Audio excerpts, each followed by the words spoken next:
"Hands up! Filthy hands where I can see 'em!" Officer Calloway roared as his boot exploded through the Avery family's front door.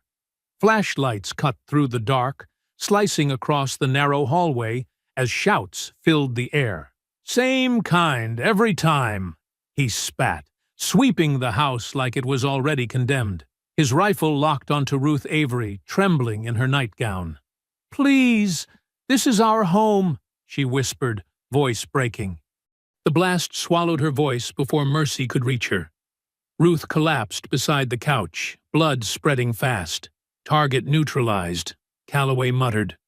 Marcus Avery dropped to his knees, pressing her wound and calling 911. None of them knowing the man they'd just ambushed was a former Navy SEAL commander.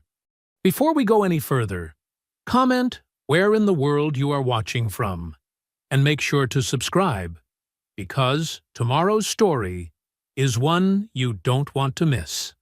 The living room glowed softly in the blue light of the TV. Marcus Avery sat back in his worn leather recliner, his attention drifting between the military documentary and his wife Ruth, who was curled up on the couch nearby. She had her reading glasses perched on her nose, reviewing patient files from her clinic with the dedication that made her such a respected nurse in their community. Their phones buzzed simultaneously. Imani's face appeared on the video call, her bright smile lighting up both screens. "Just checking in on my favorite people before bed," she said. "You should be sleeping, baby girl," Ruth said, but her voice was warm with motherly affection. "Says the woman still doing paperwork at midnight," Imani teased. "Dad, make her go to bed." Marcus chuckled. "You know your mother. Once she starts something, she has to finish it." They chatted about Imani's latest social media campaign and Ruth's difficult cases at the clinic. The conversation wrapped up with quiet love yous and promises to meet for Sunday dinner. The house settled back into peaceful silence, broken only by the soft voices from the TV and the rustle of Ruth's papers. The crash came without warning. The front door exploded inward, wood splinters flying through the air. Before either of them could move, blinding light and deafening bangs filled their kitchen. Marcus's military training kicked in instantly, 20 years of muscle memory taking over. He dropped low, scanning entry points, cataloging threats, his breath controlled and steady despite the chaos. "Police! Don't move!" Multiple voices shouted over each other. Ruth had stood up, her medical reports scattered across the floor. Her hands were raised high, her voice shaking but clear. "We're unarmed! We're... weapon!" The shout came from an officer at the front, Caucasian, early 30s, aggressive stance. His finger was already squeezing the trigger. The gunshot cracked through the air. Ruth's body jerked backward, her reading glasses flying off her face. She crumpled to the kitchen floor, her floral robe spreading out around her like spilled watercolors. Marcus moved with controlled precision, every motion deliberate. "Officer, stand down. I'm applying pressure to a wound." His voice carried the unmistakable command presence of a SEAL commander. He reached for a dish towel, pressing it against the spreading red stain on Ruth's side. With one hand maintaining pressure, he pulled out his phone and dialed 911. The operator's voice crackled through. 911, what's your emergency? This is Marcus Avery at 1242 Maple Grove Lane. I have an officer-involved shooting victim requiring immediate medical attention. My wife has been shot. I am applying pressure to a chest wound. His voice remained steady, professional. I am currently in my kitchen. There are 2 mugs on the counter, 1 knife on the cutting board, 1 dish towel being used for pressure. There are no weapons in this room. Get your hands where we can see them, an officer screamed. Stand up, another demanded. Back away from her. Marcus kept his voice clear, knowing every word was being recorded. I am maintaining pressure on my wife's wound. I cannot comply with contradictory commands. I am unarmed and not resisting. We need immediate medical attention." Minutes stretched like hours. Ruth's breathing grew shallow, her eyes fixed on Marcus's face. He kept talking to her, to the 911 operator, to the officers, maintaining control of the situation through sheer force of will. Finally, sirens wailed in the distance. But when the EMTs arrived, the officers blocked their entry. "I am asserting medical necessity," Marcus stated firmly, his voice carrying legal weight. "You are on record obstructing emergency medical care." The lead paramedic pushed past the hesitating officers. As they loaded Ruth onto the stretcher, Marcus's eyes locked with Officer Calloway, the one who'd fired. Badge number 4471. Young, scared behind his bravado, already reaching for excuses. Marcus memorized every detail of his face, every tremble in his trigger hand, every bead of sweat on his forehead. He said nothing as they wheeled Ruth out, but his silence carried the weight of coming consequences. The emergency lights painted the walls in alternating red and blue. Neighbors gathered on their porches, phones recording. Marcus followed the stretcher out, his hands covered in his wife's blood, his movements still measured and controlled. He could feel Officer Calloway's eyes on him, could sense the growing realization that they'd made a terrible mistake. The ambulance doors closed. Ruth disappeared behind them. Marcus stood in his driveway as the sirens faded into the distance, watching the first hints of dawn creep across the sky and through his shattered doorway. The morning light revealed the full extent of the damage: splintered wood, scattered papers, the blood-stained dish towel on his kitchen floor. His hands were steady, his breathing even. 2 decades of combat training had taught him how to channel fear into focus, pain into purpose. He looked down at Ruth's blood on his fingers, still wet in the growing light. The fluorescent lights of the emergency room buzzed overhead as Marcus sat rigidly in the hard plastic chair outside the trauma bay. His hands were still sticky with Ruth's blood, dark red stains drying in the creases of his palms. Officers Calloway and 2 others from the raid stood awkwardly by the entrance, their eyes darting everywhere but at him. Marcus pulled out his phone, his movements deliberately slow and precise. He opened the voice recorder app, then spoke with the measured calm that had once helped him interrogate war criminals. "Officer Calloway, badge number 4471, he said clearly. "I'm requesting the names and badge numbers of all officers present during the incident at 1242 Maple Grove Lane." Calloway's jaw tightened. "Sir, you need to— State law 38.2.14 requires officers to provide identification upon request," Marcus continued, his voice steady. "I am making that request now." The 2 other officers shifted uncomfortably. One of them, younger and visibly nervous, muttered, "Badge 4892, Officer Peterson." "Badge 4517, Officer Martinez." The other added quietly. Calloway's face flushed red. He took 2 aggressive steps toward Marcus, hand resting on his holster. "Listen here." "Officer Calloway," Marcus cut him off, not even bothering to stand. "Your body language suggests you're attempting to intimidate me. Please note that I'm recording this interaction, and your hand is currently on your weapon, despite no threat being present." The younger officers backed away slightly, creating distance between themselves and Calloway. They could sense something in Marcus's composure that their superior officer couldn't or wouldn't acknowledge. "You're interfering with an active investigation," Calloway snapped, but his voice wavered slightly. Marcus kept his phone steady, recording. "Please specify which investigation. The warrant execution at my residence? I'd like to review that warrant now, as is my right under state law 42.1.7. Before Calloway could respond, a man in a pressed uniform with captain's bars approached quickly. "Mr. Avery, I'm Captain Henry Doyle. Could I speak with you privately?" Marcus stood slowly, his movements controlled. "I'm happy to speak with you, Captain. My phone will continue recording, as is my right under state law." Of course," Doyle interrupted, leading Marcus around the corner to a quiet alcove. His expression was a mixture of concern and calculation. "Mr. Avery, I want to be straight with you. There's been a serious mistake." "A mistake," Marcus repeated, his voice flat. Doyle lowered his voice further. "Wrong door. The warrant was for 12/8/24, not 12/42. We'll make it right.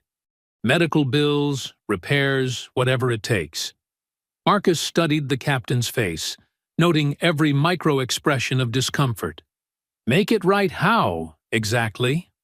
"Chief Halverson would like to meet with you at 9 a.m. to discuss restitution." Doyle wiped sweat from his forehead. "We can handle this professionally, quietly. No need for things to escalate." "Escalate," Marcus echoed, letting the word hang in the air. "My wife is in surgery because your officers didn't verify an address, because Officer Calloway shot first and thought later. And you're worried about escalation?" "The chief will make this right," Doyle insisted, extending his hand. "You have my word." Marcus looked at the offered hand, a gesture of false peace, a bureaucrat's attempt at damage control. He shook it anyway, feeling the captain's palms slick with nervous sweat. 9 a.m., Marcus confirmed, his grip perhaps a fraction tighter than necessary. The next few hours passed in a blur of medical updates and paperwork. Ruth was stable, but critical. The bullet had missed her vital organs, but she'd lost a lot of blood. The surgery would take several more hours. As the sun began to rise, Marcus walked the mile back to his house, his shoes crunching on broken glass from the flashbangs. Police tape fluttered in the morning breeze, yellow barriers marking off his front yard like a crime scene, which, he supposed, it now was. His front door hung crookedly from one hinge, the wood splintered and destroyed. Marcus ducked under the tape and stepped inside, his footsteps echoing in the empty house. The kitchen was a mess of scattered papers and overturned furniture. Ruth's reading glasses lay broken near the refrigerator. The blood stain on the tile floor was still wet, dark red against the cream-colored ceramic. Marcus stood over it, looking down at where his wife had fallen. The dish towel he'd used to try to stop the bleeding lay crumpled nearby, discarded by the crime scene techs who'd photographed everything while he was at the hospital. "You came into a SEAL's house," he whispered to the empty room. "You don't even know what you started."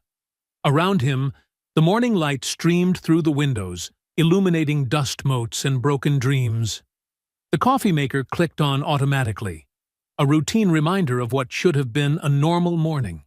Down the street, he could hear his neighbors starting their days, car engines turning over, screen doors slamming.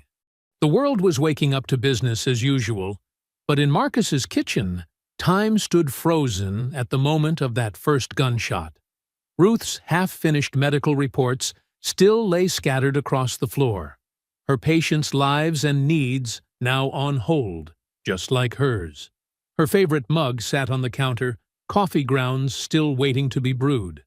Marcus returned to the hospital shortly before 8 a.m., his clothes changed, but his resolve hardened by the morning's quiet reflection. The waiting area was nearly empty, just a few nurses changing shifts, and an elderly couple dozing in corner chairs. A flat-screen TV mounted high on the wall played morning news at low volume. He settled into a chair with a paper cup of vending machine coffee, his body aching from the night's tension. The coffee's bitter aroma reminded him of Ruth's morning ritual. She always said hospital coffee tasted like warm dishwater, but she'd drink it anyway, determined to find something good in everything. The news anchor's voice suddenly sharpened. "We're going live to a press conference with Police Chief Renee Halverson regarding last night's officer-involved shooting." Marcus's hand tightened on the cup as Chief Halverson appeared on screen, her steel-gray hair perfectly styled, her uniform pressed and gleaming with brass. She stood at a podium outside police headquarters, American and state flags hanging lifeless behind her in the morning stillness. At approximately midnight, she began, her voice crisp and professional. Officers executing a lawful search warrant encountered resistance at a residence on Maple Grove Lane. During the warranted entry, a suspect interfered with officers' duties, creating a chaotic situation that tragically resulted in injury to a civilian. Marcus's jaw clenched. The lie was so smooth, so practiced. He could see how easily it would slip into public consciousness, becoming the official truth.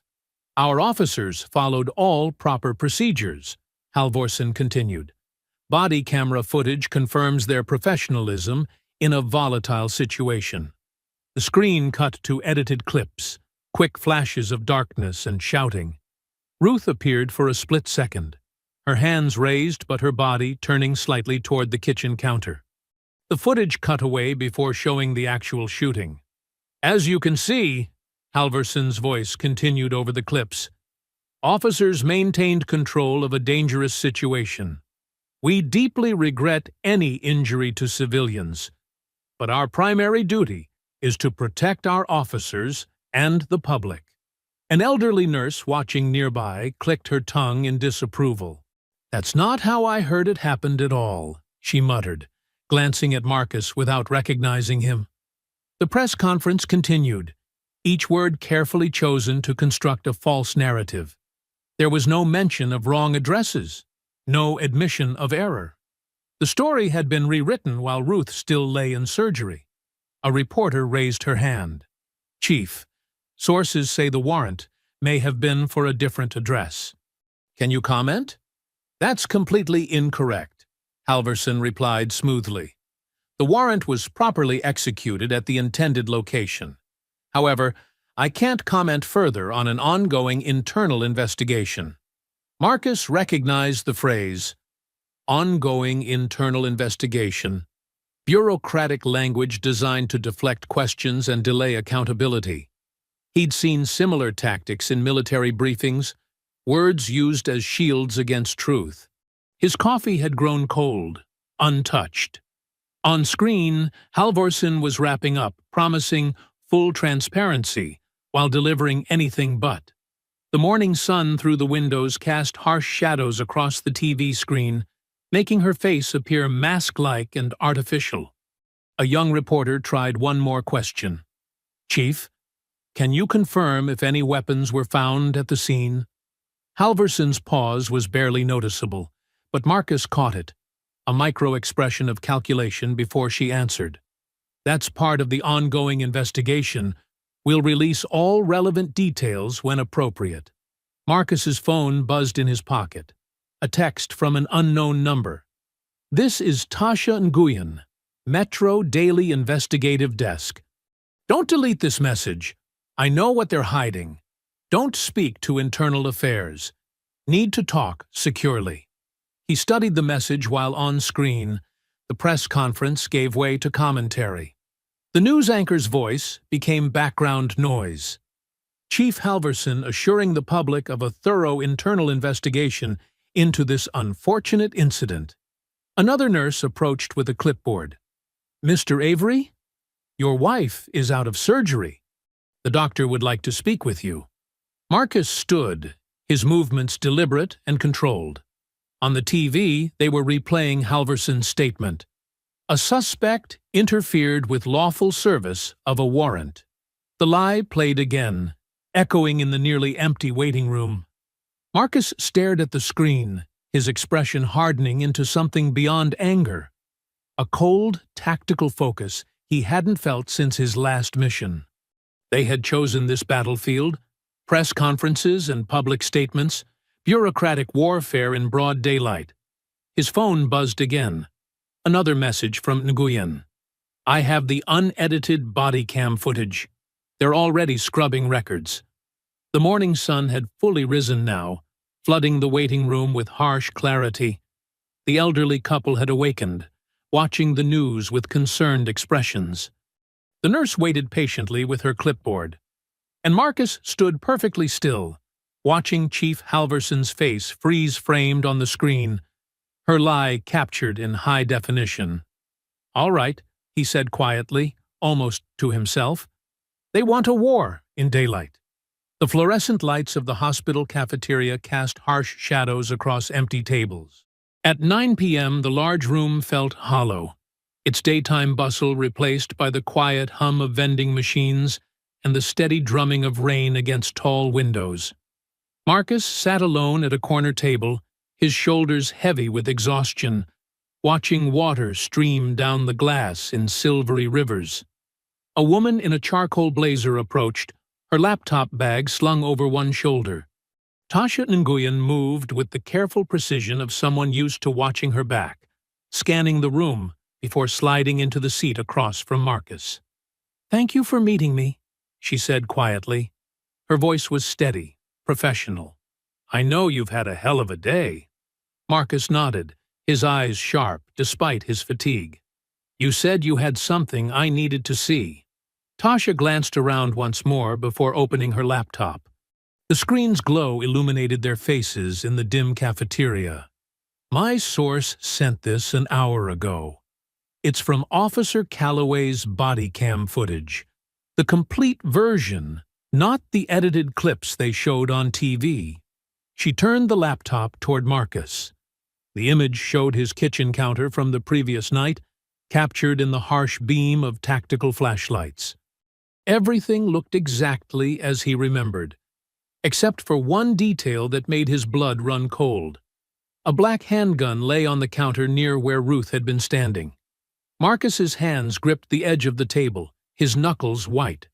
When he spoke, his voice trembled with controlled fury. "That gun wasn't there. I described every damn inch of that counter on the 911 call. 2 coffee mugs, 1 dish towel, Ruth's medical charts, no weapons, nothing else." "I know," Tasha said, her dark eyes intense. "I've heard the 911 recording. You were methodical, precise. Like you knew even then that you'd need proof." "Military training," Marcus said distantly, still staring at the image. "Details matter. Evidence matters." He looked up at her. "Where did you get this?" Tasha lowered her voice further. "I have a contact inside the department. They're troubled by what happened last night, and more troubled by what they've learned since." She pulled out a notepad covered in tight handwriting. The gun wasn't planted by police. It was placed there by a private security consultant working with the city's redevelopment project. Rain lashed against the windows harder, as if emphasizing her words. In the distance, thunder rolled. "The city's pushing a major urban renewal plan," Tasha continued. "New stadium, luxury apartments, complete neighborhood redesign. Your street is in the target zone." She flipped through her notes. "The consultant works for a company called Dorn Protective Solutions. They're partnered with the police department on community safety initiatives." Marcus's expression darkened with recognition. "Silas Dorn." Tasha nodded. "You know him?" "Know of him. Former defense contractor. His company provides tactical support to police departments across 3 states. Marcus's voice was bitter. "They train SWAT teams, consult on high-risk operations. Real mercenary stuff dressed up in corporate language." A late-night custodian pushed a mop bucket past their table. They waited until his footsteps faded before continuing. "My source says Dorn's people have been embedded with local police for months," Tasha explained. "They're helping identify problem properties that might resist the redevelopment plan. Your house was never the real target last night, but clearing your block would certainly help their timeline." Marcus stared at the planted gun in the photo, his tactical mind already assembling pieces. They needed a reason to justify the shooting. A weapon would transform Ruth from victim to threat. His voice was deadly quiet. "They tried to murder my wife twice. Once with bullets, once with lies." "The department's already scrubbing records," Tasha warned. "My source says they're rewriting reports, losing radio logs. By morning, They'll have their official story locked down tight. Lightning flashed outside, briefly illuminating the cafeteria in stark white. Marcus's face was set in lines of iron determination. "Then I'll find the proof myself," he said.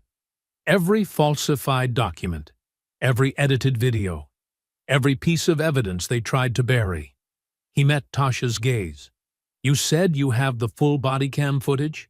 She nodded. "And more. Building permits, zoning changes, private emails between Dorn's company and city officials. But we need absolute verification before we can publish. One mistake, and they'll discredit everything." "I'll get you verification," Marcus promised. "These people think they're trained in covering tracks. But they've never dealt with someone who spent 20 years learning how to hunt threats." His voice carried the quiet certainty of a man who had faced worse odds and prevailed. Tasha began packing up her laptop. "Be careful. Dorn's people play dirty, and they have the department's protection." "So did every enemy I ever faced," Marcus replied. "Didn't help them either." They stood. The meeting concluded. Tasha handed him a burner phone. "Secure line. I'll be in touch." Marcus walked through empty corridors back to the ICU, his footsteps echoing in the late-night quiet. Ruth's room was dim, except for the soft glow of monitors. She lay still, breathing steady but shallow, white bandages stark against her skin. He sat beside her bed, taking her hand gently between his. The heart monitor beeped its steady rhythm, proof of her strength, her refusal to give up. "You hold on, baby," he whispered. "I'll make them tell the truth." The monitor beeped again, as if answering. Outside, the rain continued to fall, washing the city clean for another day of lies and revelations to come. At midnight, Marcus stood before his violated home. The yellow police tape fluttered in the breeze like tattered battle flags. He ducked under it, noting how they hadn't even bothered to secure the splintered door frame. Amateur work. Sloppy. The kind of mistakes that would help him build his case. He moved through the darkness with practiced silence, his black civilian clothes blending with the shadows.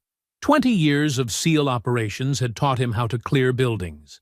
Now he was using those skills to document the aftermath of violence in his own home. The kitchen first. His tactical flashlight beam swept methodically across the scene. Bloodstains, Ruth's blood, had dried dark on the tile floor.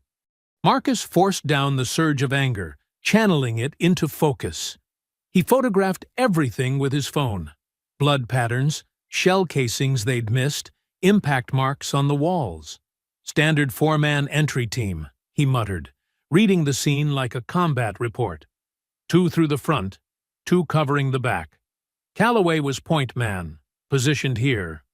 He stood where the shooter had stood, reconstructing the moment. Something white caught his eye beneath the counter. A small evidence tag that had slipped under the baseboard. Marcus crouched, using tweezers from his pocket to carefully extract it. The tag read, "Item number 4, unregistered firearm, black, semi-automatic." "Sloppy work again," he whispered, photographing the tag from multiple angles. "You shouldn't leave your props behind." In the living room, he documented the battering ram damage, the flashbang scorch marks. Every detail was potential evidence. His phone buzzed. A message from Tasha. "Serial number from that planted gun? Run it through this database link. You'll want to see this." Marcus used the secure browser she'd installed, entering the serial number from the evidence tag. The result made his jaw clench. Training Inventory, DPS Tactical Solutions Division. The gun wasn't a confiscated weapon. It was a dummy firearm from Dorn's company's training stock. "Got you," he breathed, saving screenshots. "You didn't even bother using a clean weapon."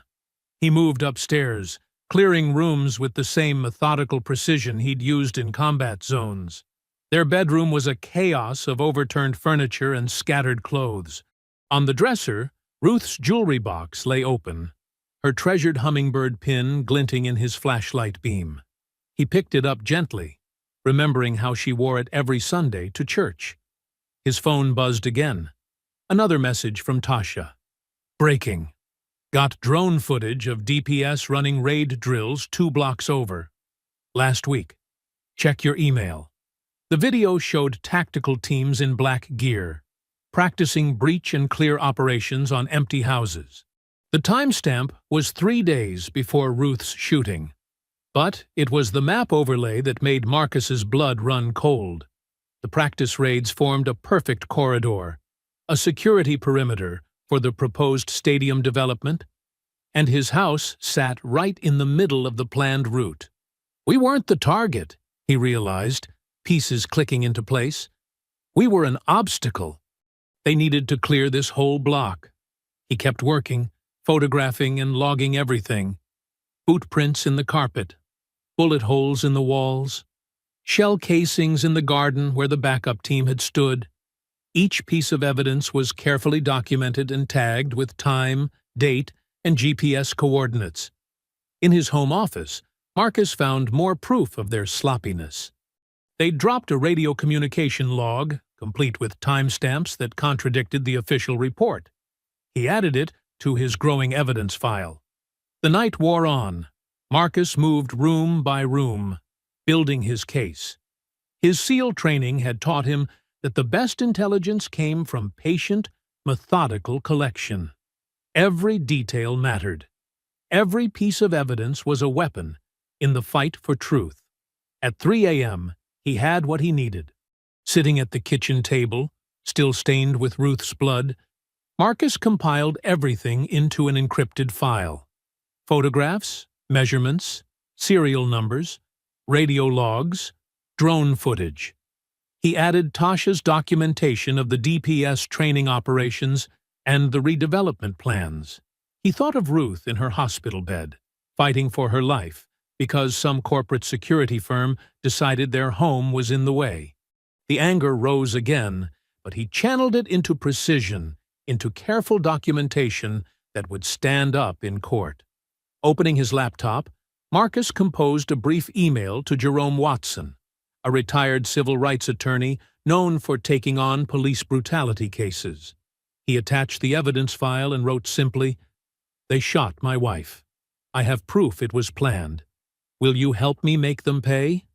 The reply came within minutes. "Call me in the morning. Don't talk to anyone else." Marcus sat in the darkness of his violated home, at the table where his family had shared thousands of meals. Ruth's blood was still visible on the floor despite their attempts to clean it. Her coffee mug from the night before sat untouched on the counter. "They picked the wrong door," he whispered into the shadows, "and the wrong man." The evidence was gathered. The truth was documented. Now it was time to make them answer for what they'd done. The old church smelled of fresh coffee and lemon-scented wood polish. Morning light filtered through stained glass windows, casting colorful shadows across the worn wooden pews. Marcus sat in the church office, his evidence folder spread across a table that had seen decades of community meetings. Deacon Elijah Brown moved slowly but purposefully, his weathered hands setting down 2 steaming mugs of coffee. At 70, he carried himself with the quiet dignity of someone who'd seen every trick in the system's playbook. "The warrant's clean on the surface," Marcus said, sliding over the paperwork. "But something feels off about the timing." Deacon Brown adjusted his reading glasses, studying the documents. "Sometimes the devil's in the details, son. I've got people who can help us look deeper." He pulled out his phone, fingers moving with surprising speed across the screen. "Give me a minute." Within 30 minutes, 3 people arrived: a retired court clerk, a digital forensics expert, and a civil rights attorney. They gathered around the table, surrounded by the smell of coffee and old hymnals.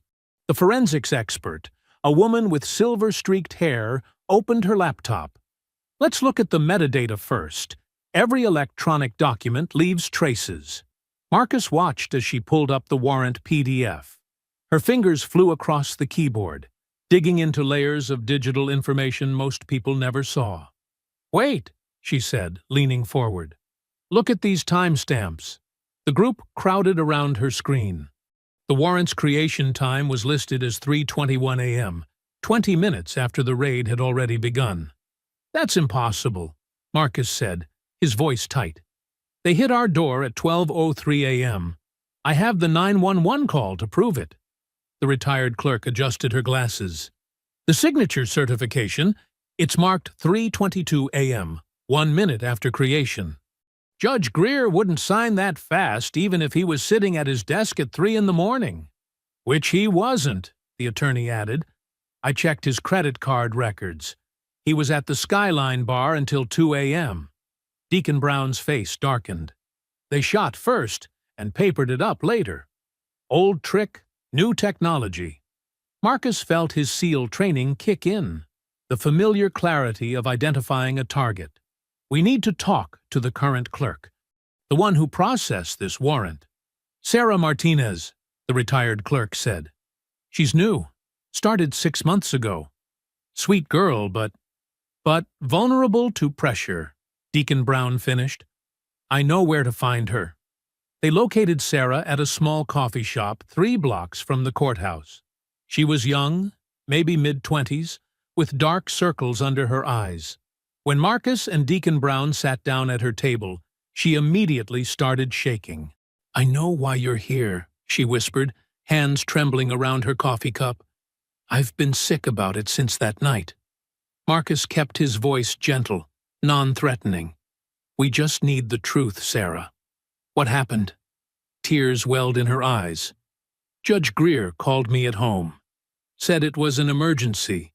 Said I needed to come in and process some urgent paperwork. She wiped her eyes.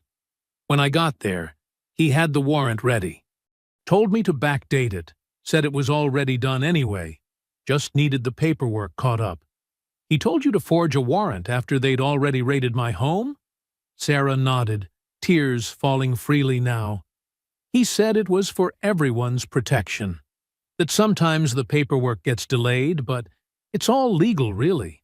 I didn't know someone had been shot. Marcus pulled out his phone, setting it on the table. Would you be willing to record that statement? She stared at the phone, then at Deacon Brown's kind face. They'll fire me. Child, the deacon said softly, some burdens are heavier than losing a job. Truth is one of them. Sarah squared her shoulders and nodded. Marcus pressed record. Her voice shook, but held steady as she detailed everything. The late-night call, Judge Greer's instructions, the timestamps she'd been told to enter. She named everyone present in the judge's chambers that night, including a representative from Dorn Protective Solutions. When she finished, Marcus saved the recording and immediately created copies. One to his secure email, one to the Department of Justice's Civil Rights Division, one to Tasha. Thank you, he told Sarah. You did the right thing. Back at the church, Marcus sat alone in a pew, composing a voice memo to himself. 3:21 a.m., warrant forged post-action. Judge Greer coordinated with Clerk Sarah Martinez to backdate authorization. Dorn representative present during fabrication of documents. He looked up at the stained glass windows, remembering how Ruth loved the way they painted the air with color on Sunday mornings. His phone buzzed, a text from Imani at the hospital. Ruth's vital signs had improved slightly. She was fighting. Thunder rolled outside, promising a storm. Marcus sent the final copies of his evidence and Sarah's confession. Let them try to bury this now. The truth was out there, backed up in multiple places, protected by people who wouldn't back down. Deacon Brown's voice echoed from the office. Marcus, we've got more files to go through if you're ready. Marcus stood, straightening his shoulders. One piece of evidence at a time, they would build their case. The storm was coming, but this time they'd be ready for it. Sunlight streamed through the hospital blinds, painting thin stripes across Ruth's white sheets. Marcus sat in the same chair he'd barely left for a week, his hand wrapped gently around hers. The steady beeping of monitors had become a familiar rhythm, marking time in this sterile room that smelled of antiseptic and wilting flowers. When Ruth's fingers twitched in his grasp, Marcus almost missed it. Then her eyes fluttered open. Those same warm brown eyes he'd fallen in love with 24 years ago. His heart stopped. "Ruth," he whispered, leaning forward. "Baby, I'm here." She blinked slowly, orienting herself. The breathing tube was still in place, preventing her from speaking, but her eyes fixed on Marcus with perfect clarity. Her free hand moved weakly, gesturing. Marcus grabbed the small whiteboard and marker the nurses had left for this moment. Ruth's hand trembled as she took the marker, but her nursing experience showed in her deliberate movements. Her writing was shaky but legible. Did they say, "Sorry"? Marcus felt rage surge in his chest, hot and familiar. He'd been holding it back for 7 days, channeling it into action instead of anger. But seeing Ruth's first thought be about their accountability, it made him want to tear down the whole department with his bare hands. He swallowed hard, keeping his voice steady. "Not yet, but they will." Ruth's eyes filled with tears. She wrote again. "Our home? We're staying with Deacon Brown for now," Marcus said softly. "The community's rallied around us. Everyone's helping." A light tap at the door interrupted them. Tasha stood there, holding her ever-present notebook and a fresh cup of coffee. Her face lit up seeing Ruth awake. "Mrs. Avery," she said warmly, approaching the bed. "It's so good to see you alert. I'm Tasha Nguyen. I've been helping Marcus gather evidence." Ruth wrote carefully. "Thank you." Tasha pulled up another chair, her expression turning serious. "Marcus, I've got news. My contact at the Justice Department says they're watching this case closely. If we can build enough public pressure, they'll launch a full civil rights investigation." Ruth's hand moved across the whiteboard again. "Tell everyone. Truth matters." Marcus squeezed her hand. "That's exactly what we're going to do." He turned to Tasha. "I want to organize a march. Not angry, not violent, just truth. Witnesses walking in daylight. I can help coordinate media coverage," Tasha said, already making notes. "When?" 7 days, Marcus replied. 1 week from the night they shot my wife in our kitchen. We'll walk from the church to City Hall." Ruth wrote again. "Nurses will come." "Yes, they will," Marcus agreed. "And veterans, and teachers, and elders. Everyone who's tired of seeing truth get buried." The door opened again. Imani rushed in, her laptop under one arm. She stopped short, seeing her mother awake, tears springing to her eyes. "Mama!" She hurried to the bedside, carefully hugging Ruth around the tubes and wires. Ruth's face lit up at their daughter's presence. She wrote, "My beautiful girl." Imani wiped her eyes, then opened her laptop. "I've been working on something. A way to keep this story in people's minds." She turned the screen to show them a simple but powerful website design. The header read, "Days since the truth was shot." The page featured a stark counter. 7 days. Below it, a timeline documented every lie, every piece of evidence, every step toward justice. Clean, factual, undeniable. "We need to put faces to this story," Imani continued. "Dad, I want you to record daily updates, short videos, just telling the truth about what happened and what we're finding. No anger. Just facts. Let people see who we really are." Marcus nodded slowly. They expected us to be angry, to fight back violently, to fit their narrative. He looked at Ruth. "We'll show them something different." Ruth wrote, "Dignity is power." Over the next week, Marcus recorded his updates from Ruth's hospital room. He spoke directly to the camera, his voice calm and measured. Day 4. We discovered the warrant was forged after the raid. Day 5. Private security contractors were involved in planning this operation. Day 6. Judge Greer signed backdated documents at 3:21 a.m. The videos spread. Imani's website counter kept ticking up. Tasha's articles dug deeper into the corruption. The truth refused to stay buried. On the seventh day, they gathered at Deacon Brown's church. Hundreds of people stood in neat rows, nurses in scrubs, veterans in service caps, elderly church ladies in their Sunday best. Many carried small LED candles, though it was morning. No signs, no shouts, no anger. Just silent witnesses to truth. Marcus helped Ruth's nurse colleagues push her wheelchair to the front of the crowd. She was still weak, but insisted on being present. Someone had pinned her silver hummingbird brooch to her hospital gown. Deacon Brown's voice carried across the assembled crowd. We walk in dignity. We walk in truth. We walk in light. The march began, footsteps echoing on pavement. News cameras followed as the silent procession moved through downtown. Store owners stepped outside. Office workers pressed against windows.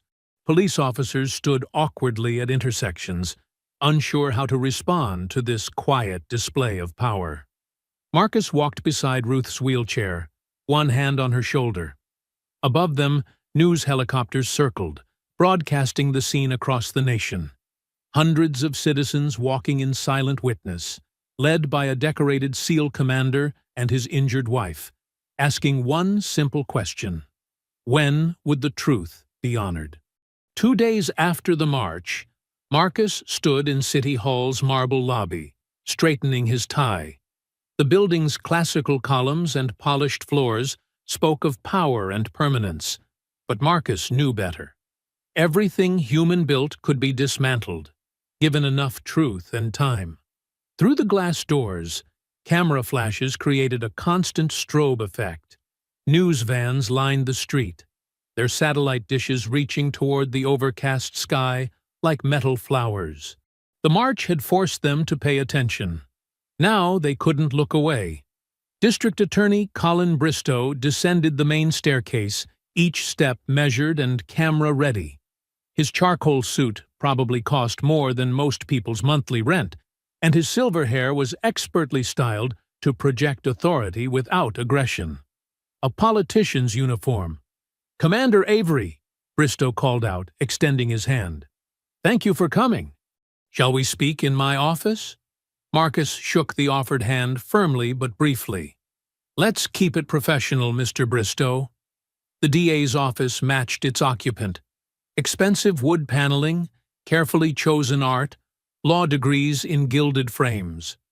Bristow gestured to a leather chair, then settled behind his massive desk. "I want you to know," Bristow began, folding his hands, "that I take these allegations very seriously. What happened to your wife was tragic, and—" "Save the script," Marcus interrupted quietly. "You've had 8 days to take this seriously. Instead, you've helped bury evidence." Bristow's practiced smile flickered. "That's quite an accusation, Commander. I hope you understand the importance of handling sensitive investigations through proper channels." "Proper channels?" Marcus leaned forward. "Like falsifying warrant timestamps? Like planting evidence? Like editing body cam footage? These are complex situations that require careful—" "No." Marcus's voice remained level, but it filled the room. "This is very simple. Your office is helping cover up an attempted murder because it involves Silas Dorn's money and the chief's ambitions." Bristow's friendly mask slipped further. "Commander, I strongly suggest you stop making these public accusations. They could be considered inflammatory. The truth often is." "Think about your family," Bristow pressed. "Your wife needs peace to recover. Your daughter's career is just beginning. Why damage their futures with all this spectacle?" Marcus stood slowly, towering over the desk. "Are you threatening my family, Mr. Bristow?" "Of course not." The DA raised his hands defensively. "I'm trying to help you understand the delicacy of—" "There's nothing delicate about what happened in my kitchen," Nothing delicate about forged documents or planted guns, and nothing delicate about what happens next. Marcus turned and walked to the door. Behind him, Bristow's voice hardened.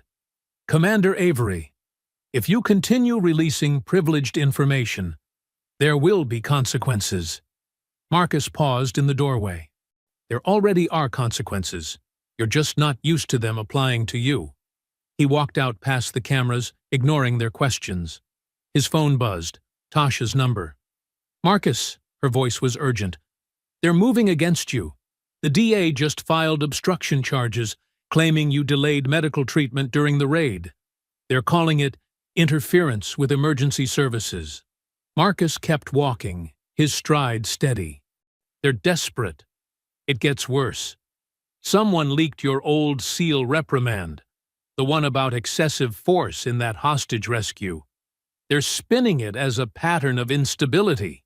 A bitter laugh escaped him. "That reprimand came because I refused to leave a civilian behind during an evacuation.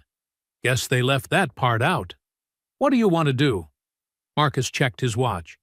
"Meet me at the courthouse in 1 hour. Bring cameras." The sun was setting when Marcus arrived at the courthouse steps. The news crews were already there, along with dozens of community members holding candles. Deacon Brown stood at the front, his weathered face serene. Marcus approached slowly, hands visible at his sides. Police officers shifted nervously, hands on their weapons. "Marcus Avery!" an officer called out. "We have a warrant for your arrest." Marcus stopped at the bottom of the steps. The candles cast dancing shadows across the stone facade. Camera lights created a wall of artificial day. "I know," he said clearly, his voice carrying. "That's why I'm here." He raised his hands slowly above his head, turning in a full circle so every camera could capture the moment. "I'm not resisting," he announced. "I'm reminding you what resisting looks like." The officers approached cautiously, as if expecting a trap. Marcus kept his hands raised, his posture straight and proud. As they cuffed him, he locked eyes with each camera lens in turn. 8 days ago, these same officers shot my wife in our kitchen. They planted evidence. They forged documents. They tried to bury the truth. The handcuffs clicked shut. But truth doesn't stay buried. They led him up the courthouse steps. The crowd of witnesses parted silently, their candles holding back the growing dark. Not a single person shouted or moved to interfere. They simply watched, bearing witness.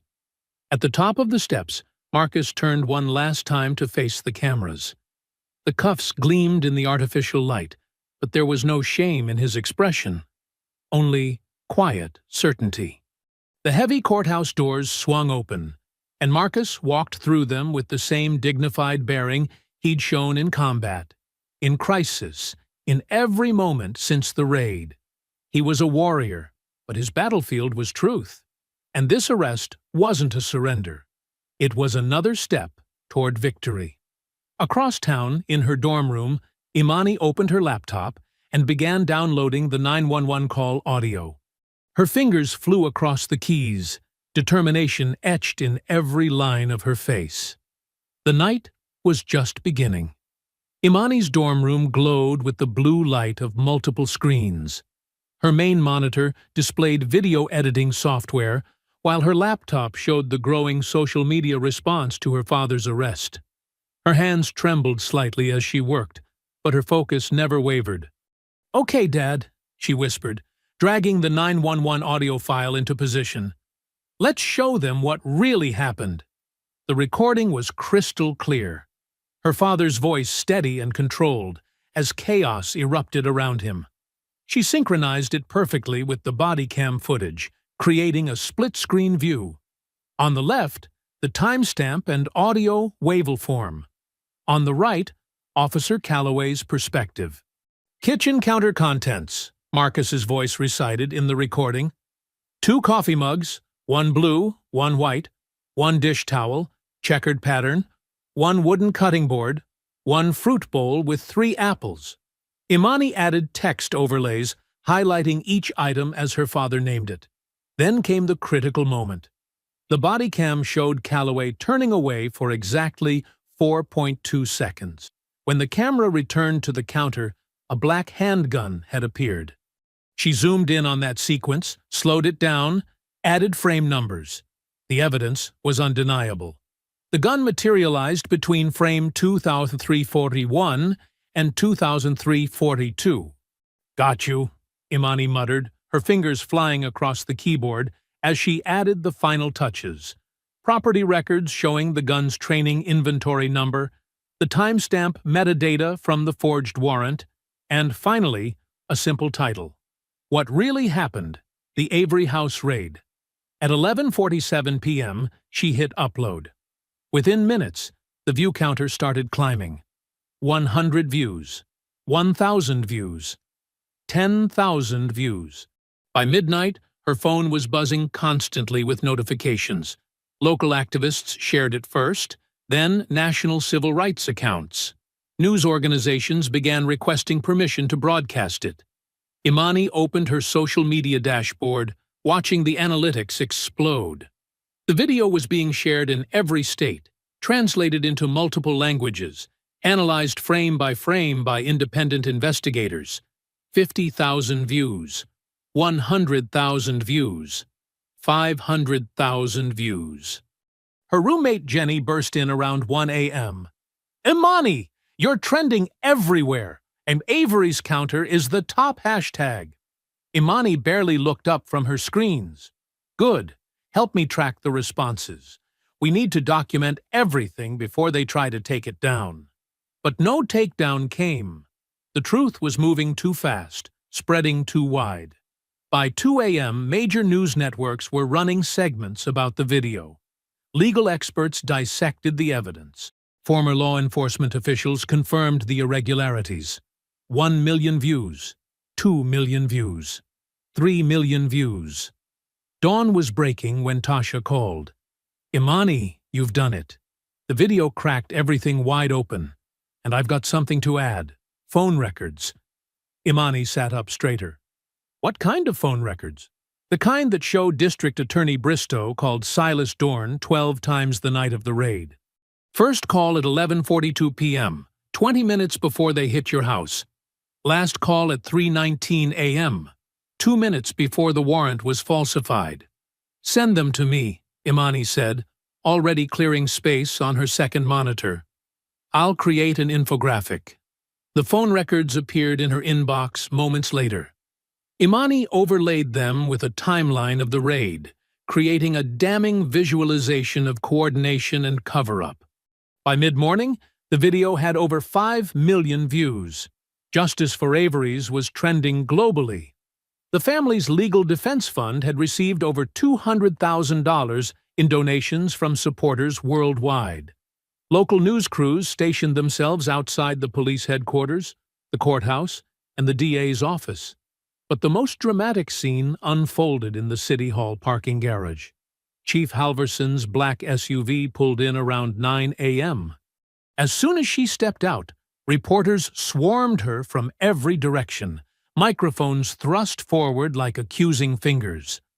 "Chief Halverson, did you know about the planted evidence? Was this coordinated with Dorn Protective Solutions? Why was the warrant falsified? Are you planning to resign?"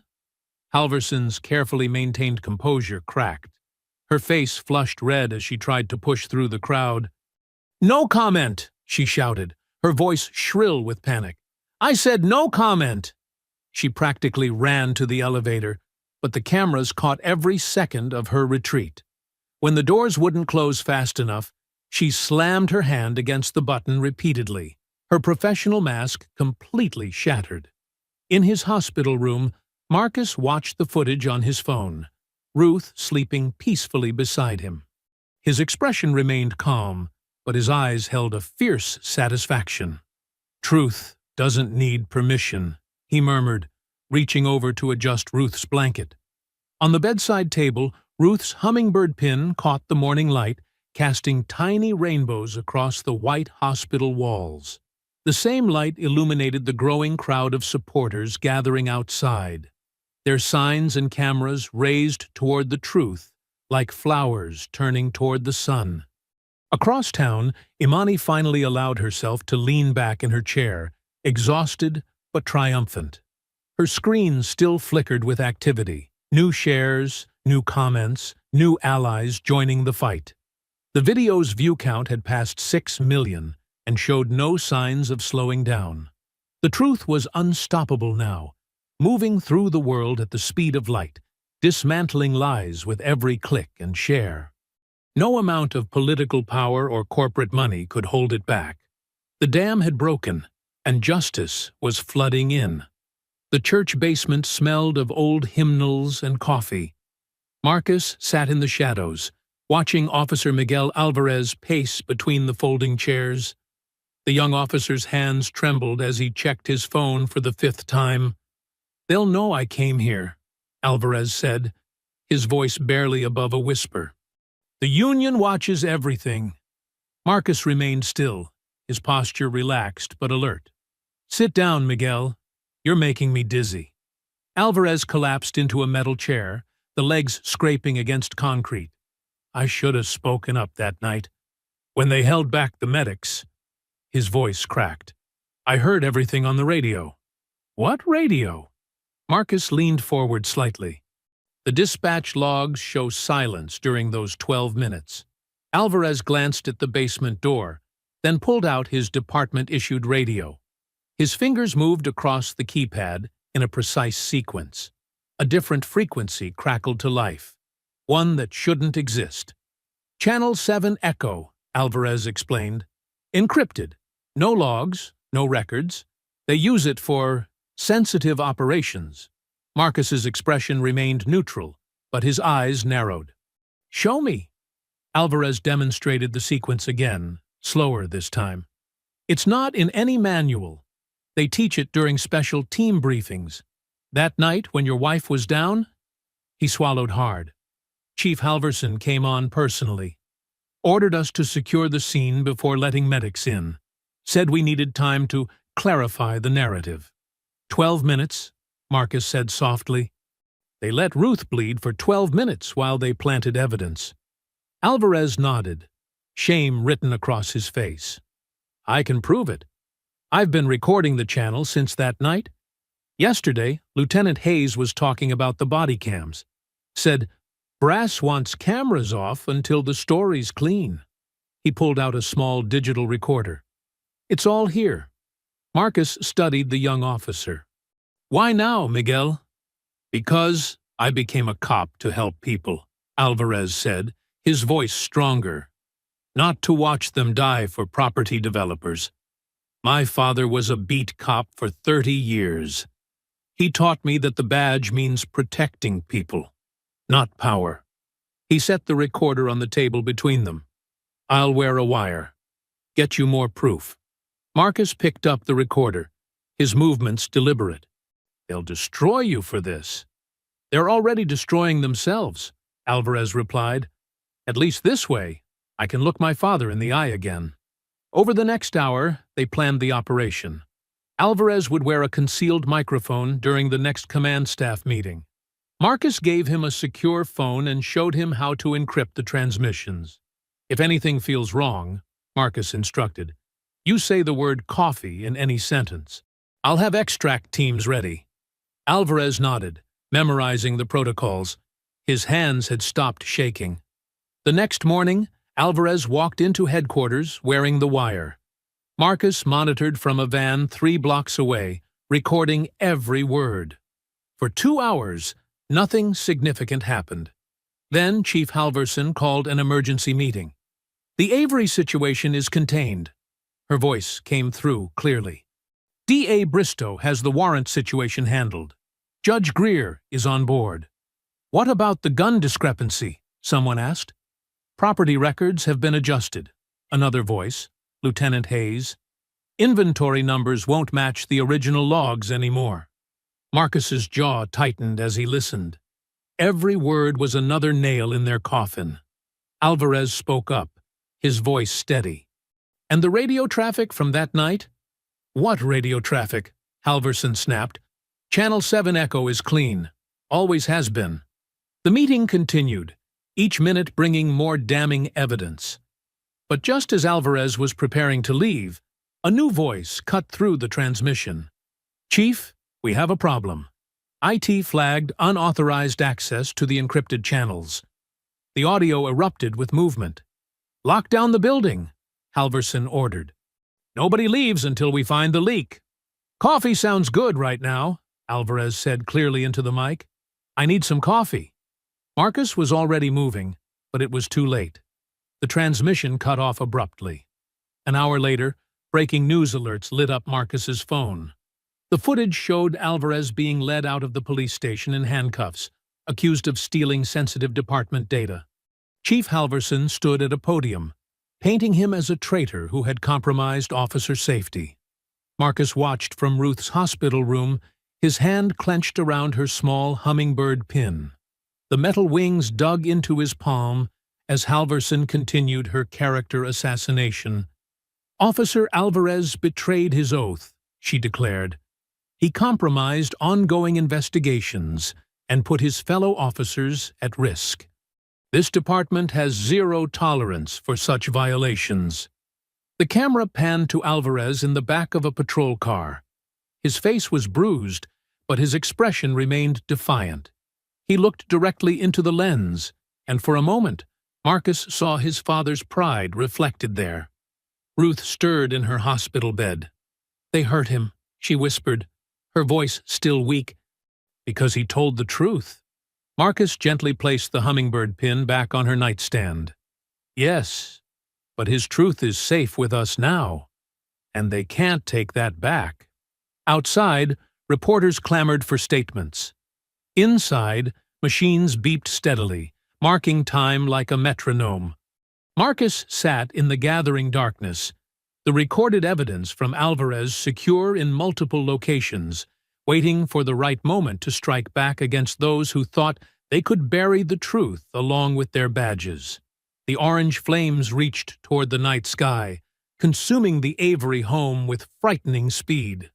Marcus stood barefoot on his front lawn, the grass cool and damp between his toes. The fire's glow painted his face in shifting shadows as he watched 30 years of memories turn to ash. Firefighters swarmed the property, their shouts mixing with the crackle of burning wood and the howl of sirens. The water pressure from their hoses seemed weak, barely reaching the second floor where Ruth's home office used to be. "Mr. Avery?" A firefighter approached, his face streaked with soot. He held something small and metallic in his gloved hand. "You need to see this." Marcus took the object, immediately recognizing the weight and shape. A police union challenge coin, its edges blackened. The firefighter pointed toward the street. "Found it jammed in the hydrant cap. Had to waste precious minutes getting it loose." He shook his head. "Never seen anything like it. Someone wanted this fire to burn hot and long." Marcus turned the coin over in his palm, feeling the raised lettering, "Brotherhood above all." The irony wasn't lost on him. He pocketed the coin just as tires screeched on the street behind him. "Dad!" Imani's voice cut through the chaos. She sprinted across the lawn, Ruth following more slowly, supported by a nurse from the hospital. Marcus caught his daughter in a tight embrace, feeling her shoulders shake with silent sobs. "The photos," Imani whispered. "All our pictures." "We're alive," Marcus said firmly, reaching out to pull Ruth into their embrace. "Everything else is just things." Ruth's hospital gown was visible under her hastily donned coat. She shouldn't have left the hospital, but Marcus understood why she had to come. This was their home, where they'd raised their daughter, where they'd built their life. Now it was being consumed by flames born of hatred and fear. "Your mother's quilts," Ruth said softly, watching as the roof began to cave in. "All those stories. Gone." Marcus held them both closer, his military training warring with his human heart. He wanted to rage, to hunt down every officer who had a hand in this. Instead, he remained still. anchoring his family as their world burned. Deacon Elijah Brown's ancient Buick pulled up to the curb. The old man emerged slowly, his face grave in the firelight. He made his way across the lawn, stopping beside the family. "The Lord tests the righteous," he said, his deep voice carrying over the sound of splintering wood. "But don't forget, he also hates the wicked." Marcus nodded, understanding the deeper meaning. This wasn't just destruction. It was desperation. They were running, scared. "You've been fighting the evidence war," Deacon Brown continued, watching as another section of roof collapsed. "Collecting proof, building your case. But evidence alone won't change hearts." "What are you suggesting?" Marcus asked, though he already knew. "It's time for the truth war," Brown replied. "Public. Undeniable. Make them face what they've done in the light of day." Imani pulled back from her father's embrace, wiping her eyes. "A public forum? Like the civil rights tribunals in the 60s? "The people's deposition," Marcus said, the idea taking shape. "Every official, every officer, every suit who had a hand in this, we invite them all. Press, citizens, everyone." Ruth squeezed his hand. "They won't come." "They will," Marcus said, his voice hardening. "Because if they don't, their absence will speak louder than any testimony." The fire was dying now, more smoke than flame. The firefighters moved methodically, ensuring no hot spots remained. Marcus watched as pieces of their life floated down in the spray. Fragments of photos, bits of books, ashes of memories. "The old city auditorium," Deacon Brown suggested. "It's neutral ground, big enough for crowds. Good acoustics." "I'll handle social media," Imani said, already pulling out her phone. "We can live stream it, have people submit questions in real time." Marcus looked at Ruth, seeking her approval. She nodded slowly. "Make them see us," she said. "All of us they've hurt." The rest of the night passed in a blur of insurance forms and police reports. Marcus insisted on filing one, watching the responding officers squirm as they documented the Union coin. By dawn, the fire was out, leaving only a skeletal frame where their home had stood. Marcus drove Ruth back to the hospital, making sure she was comfortable before heading to the old city auditorium. The building stood like a granite sentinel in the early morning light, its columns casting long shadows across the steps. Inside, the air smelled of dust and history. Marcus began setting up chairs himself, arranging them in a semicircle facing the stage. Each scrape of metal on wood echoed through the empty space. He positioned a single chair in the center, facing the others, the seat of truth. Row by row, he continued his work as sunrise painted the high windows in gold. The task was methodical, almost meditative. Each chair represented a voice that would be heard, a truth that would be told. He thought of Ruth's quilts, how she had stitched stories into every square. This would be their new story, not written in fabric, but in justice. The sound of his footsteps echoed as he walked the aisles, checking sight lines and spacing. The old building seemed to wake up around him, creaking and settling as if preparing itself for what was to come. Through the doors, he could hear the city coming to life, traffic growing, voices rising, another day beginning. The old city auditorium filled steadily as morning turned to afternoon. Sunlight filtered through tall windows, casting long beams across wooden floors that had seen generations of civic gatherings. The space hummed with quiet determination as community members took their seats. Elderly church ladies in their Sunday best, off-duty nurses still wearing their scrubs, veterans with ramrod-straight postures, and families clutching handmade signs. Imani moved purposefully through the aisles, checking connections on the array of tablets and laptops she'd set up for the live stream. Her fingers flew across keyboards, confirming bandwidth and testing camera angles. She'd positioned devices strategically throughout the room, ensuring every testimony would be captured from multiple perspectives. "We're trending already," she called out to Marcus, who stood near the podium reviewing his notes. 3,000 watching the pre-stream, and it's climbing fast. Tasha Nguyen directed her crew with precise gestures, positioning cameras like chess pieces.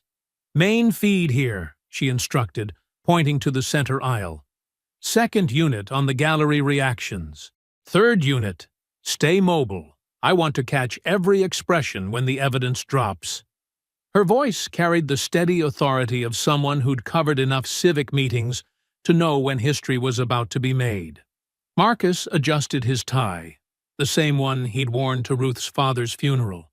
His calm demeanor masked the warrior's alertness that tracked every movement in the room.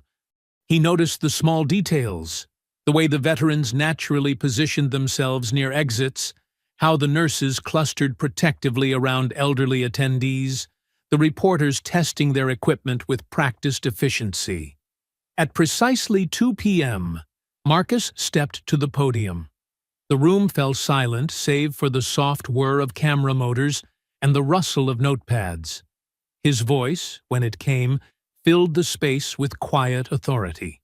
"Welcome to the People's Deposition," he began, his words measured and clear. "We are here today because truth doesn't require permission to be spoken. It only requires courage to be heard." Behind him, a large screen displayed a timeline of the raid, meticulously constructed from body cam footage, 911 recordings, and official documents. Each piece of evidence was time-stamped, sourced, and verified. "At 12:03 a.m. 8 days ago, officers broke down our door without warning," Marcus continued, clicking through images that showed the splintered entrance. "At 12:04 a.m., my wife Ruth Avery, a registered nurse who has served this community for 20 years, was shot while raising her empty hands." The timeline advanced methodically. Marcus's presentation wasn't emotional, it was surgical. He displayed warrant documents with their metadata exposed, showing the timestamp alterations. He played radio transmissions, synchronized with body cam footage, revealing the contradictions in official accounts. From the back of the room, a man in a pressed suit slipped in quietly, taking a seat in the last row. Though he didn't introduce himself, several reporters recognized him as the Department of Justice's regional investigator. He pulled out a small notebook and began taking detailed notes. "This evidence shows 3 distinct violations of department policy," Marcus explained, highlighting sections of the police manual on screen. "But more importantly, it shows a pattern of coordinated deception that began the moment my wife's blood hit our kitchen floor." The audience remained silent, but the tension in the room was palpable. Every new piece of evidence landed like a hammer blow against the wall of official denial. Marcus played the full 911 call, his calm voice from that night listing every item on the counter, proving the planted weapon's late appearance.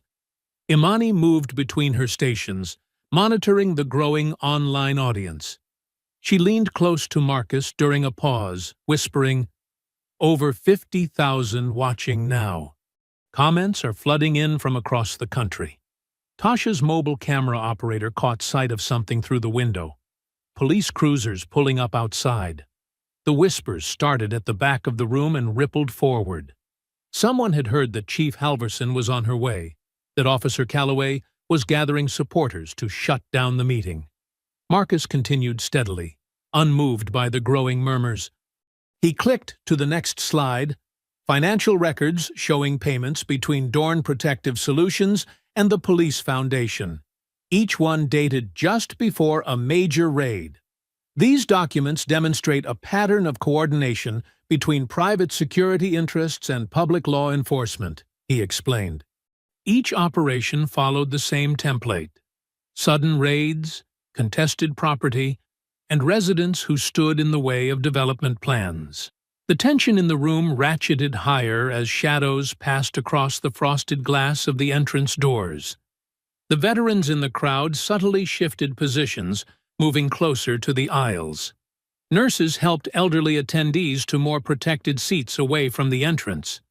Tasha's cameras swiveled to cover both the podium and the doors, ready to capture whatever came next. The DOJ investigator sat forward slightly, his pen poised above his notebook. Marcus's voice remained steady as he concluded his current point about the pattern of raids. He was just beginning to address the falsified warrant timestamps when the heavy wooden doors at the rear of the auditorium swung open with deliberate force. To continue, write about the officers entering and Marcus's immediate reaction, maintaining the tense atmosphere and detailed observations.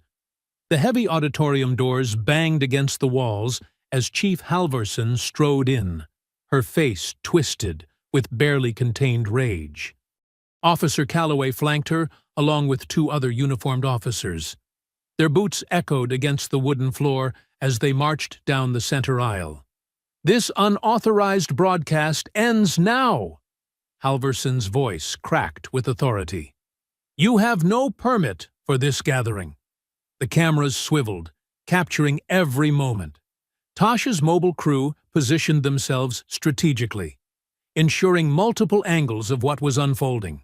Phones throughout the audience lifted to record, creating a forest of glowing screens. Marcus stood calmly at the podium, one hand resting on the edge. "This is a public building during designated hours. We have every right to be here." Calloway's face reddened as he shouldered past an elderly woman in a floral dress, sending her stumbling into her seat. A collective gasp rose from the crowd. The woman's husband, a Korean War veteran with a weathered face, started to rise, but Marcus's voice cut through the tension. "Stay seated, sir. Let them show who they really are." Halvorson reached the front row, her heels clicking against the hardwood. "You're interfering with an ongoing investigation. Shut down those cameras immediately." Instead of complying, Tasha's crew zoomed in tighter. The live stream counter on Imani's laptop showed over 70,000 viewers now watching. Calloway moved with aggressive purpose toward the stage, his hand dropping to his holster. The motion was subtle, but Marcus caught it instantly. The slight shift in weight, the tension in the shoulder that telegraphed intent. Everything slowed down for Marcus. His SEAL training kicked in, muscle memory from countless operations flooding back. He catalogued threats and positions with clinical precision. Calloway, primary threat, 8 feet left. Second officer, baton drawn, 12 feet right. 2 more by the doors. Multiple civilians in the potential line of fire. Calloway's hand wrapped around his gun grip. Marcus moved. He flowed like water, stepping sideways off the podium as Calloway drew. Before the weapon cleared leather, Marcus had closed the distance. His left hand shot out, catching Calloway's wrist and twisting it at precisely the right angle. The crack of breaking bone cut through the gasps of the crowd. The gun clattered to the floor as Calloway howled. The second officer rushed in, baton raised high. Marcus read the telegraphed strike, ducking under the wild swing. He hooked his foot behind the officer's ankle while simultaneously driving his shoulder forward. The combination sent the man sprawling hard onto his back, air rushing from his lungs. Marcus's knee pinned the officer's chest before he could recover, applying just enough pressure to immobilize without injuring. "Stay down," Marcus advised quietly. "You're on camera." Calloway had staggered back, face contorted with pain and rage. His left hand fumbled at his belt, pulling a tactical knife. Steel glinted in the afternoon light streaming through the windows. "I'll kill you!" he snarled, slashing wildly. Marcus moved with the economic precision of someone who had trained for decades. He deflected the knife with his forearm, stepping inside Calloway's guard. The shoulder check that followed was perfectly placed, driving Calloway backward into the podium with bone-jarring force. As Calloway stumbled, Marcus grabbed the microphone cord, wrapping it around the officer's arm with practiced efficiency. One smooth motion rolled Calloway forward, the cord tightening around his bicep. Marcus's arm snaked around Calloway's neck, applying precise pressure to the carotid artery. The knife dropped from nerveless fingers. Marcus held the chokehold just long enough to feel the fight drain out of Calloway's body. He released the pressure before unconsciousness could take hold, letting the officer collapse to his knees, gasping desperately for air. The entire sequence had taken less than 10 seconds. Marcus stood over Calloway, his breathing steady and controlled. Blood trickled from where the knife had nicked his forearm, but his voice remained calm as he looked down at the man who had shot his wife. "That's mercy," he said quietly. "The kind you never gave her." The auditorium was absolutely silent except for Calloway's ragged breathing and the soft whir of camera motors. Every lens in the room was trained on the scene. Marcus standing straight and composed, hands speckled with his own blood, while Calloway knelt before him, the microphone cord still wrapped around his arm like a symbol of his public humiliation. Chief Halverson stood frozen, her face a mask of shock and fury. The two officers by the door had drawn their weapons but held their distance, unwilling to risk shooting into a crowd of civilians with dozens of cameras recording. The elderly woman Calloway had shoved now stood proudly, her phone held high to capture every moment. The Korean War veteran beside her nodded slowly, approval clear in his weathered features. Tasha's main camera pushed in close, capturing Marcus's expression. Not anger, not triumph, just the steady resolve of a man who had done what needed to be done. Blood dripped slowly from Marcus's knuckles onto the wooden stage, each drop echoing in the profound silence. The afternoon sun, streaming through the windows, cast his shadow long across the floor, stretching toward the very doors that had been broken down at his home just 8 days before. The heavy doors at the back of the auditorium burst open again. "Federal agents! Everyone stay where you are!" Multiple agents in dark jackets with DOJ emblazoned across their backs streamed into the room, weapons drawn but pointed down. The crowd parted silently, creating a wide aisle. The lead agent, a tall woman with close-cropped gray hair, approached the stage with purposeful strides. Two agents flanked Chief Halverson, while others moved to secure Calloway and the other officers. Marcus remained perfectly still, hands visible at his sides. "Agent Cooper," he said, recognizing the DOJ lead from previous correspondence. "I believe this is what you've been waiting for." He reached slowly into his jacket pocket and withdrew a small flash drive. "Everything's here.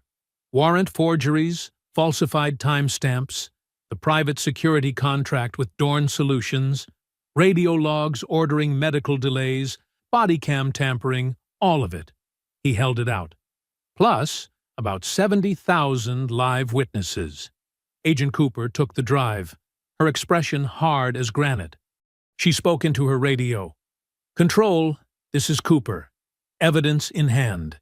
Execute all pending warrants." The room crackled with tension as more agents entered, accompanied by U.S. Marshals. They moved with practiced efficiency, securing exits and positions throughout the auditorium.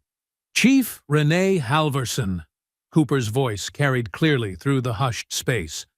"You are under arrest for conspiracy against rights, obstruction of justice, and violation of oath of office under color of law." Halverson's face drained of color. "This is ridiculous! I demand to speak to—" "You have the right to remain silent," the agent continued, as another officer began handcuffing the chief. "I suggest you exercise that right." DA Colin Bristow tried to slip toward the exit, but found his path blocked by two marshals. "Colin Bristow, you are under arrest for conspiracy against rights and obstruction of justice." The side door opened, and more agents led in a struggling Silas Dorn in handcuffs. His expensive suit was wrinkled, his usual polished demeanor shattered. "This is an outrage! Do you know who I am?" a private security contractor who conspired with law enforcement to violate constitutional rights, Cooper replied coldly. Among other charges we'll be adding. Judge Greer was led in next, his robes gone, looking small and old in a rumpled dress shirt. He didn't resist as agents cuffed him. Officer Calloway, still on his knees, was hauled to his feet and formally arrested. The microphone cord fell away from his arm like a shed snake skin. Deacon Brown stood slowly, his voice carrying through the sudden silence. Brothers and sisters, let us remind them of the law they swore to uphold. He pulled a small copy of the Constitution from his pocket. Other elders throughout the crowd did the same, creating a corridor of voices as the arrested officials were led out. We, the people of the United States, in order to form a more perfect union, establish justice. The words echoed from dozens of throats as Halverson was led past, her head bowed. Ensure domestic tranquility. Provide for the common defense. Bristow walked through next, unable to meet the eyes of his former constituents. Promote the general welfare and secure the blessings of liberty. Dorn tried to turn away from the cameras, but there was nowhere to hide. To ourselves and our posterity. Judge Greer shuffled through, aged decades in moments. Do ordain and establish this Constitution for the United States of America. Calloway was the last, his broken wrist secured in cuffs, forced to walk the gauntlet of truth. Tasha's cameras captured every moment. Imani's live stream counter showed over 200,000 viewers now. Phones recorded from every angle as justice materialized in real time. The crowd began to react as the reality sank in. Several elderly women dabbed at tears. Veterans stood at attention, backs straight with pride. Young activists hugged each other, some sobbing with relief. Ruth appeared at the back of the auditorium, supported by a nurse from her hospital floor. She wore a hospital gown under a robe. An IV pole rolled beside her. The crowd parted again, making way as she walked slowly toward the stage. Marcus jumped down to meet her, gently lifting her up the stairs despite her weak protests. Imani rushed to join them, wrapping her arms around both parents. The family stood together on the stage where minutes before, violence had erupted. Now peace settled over them like a warm blanket. Ruth touched Marcus's bloodied knuckles gently with her good hand.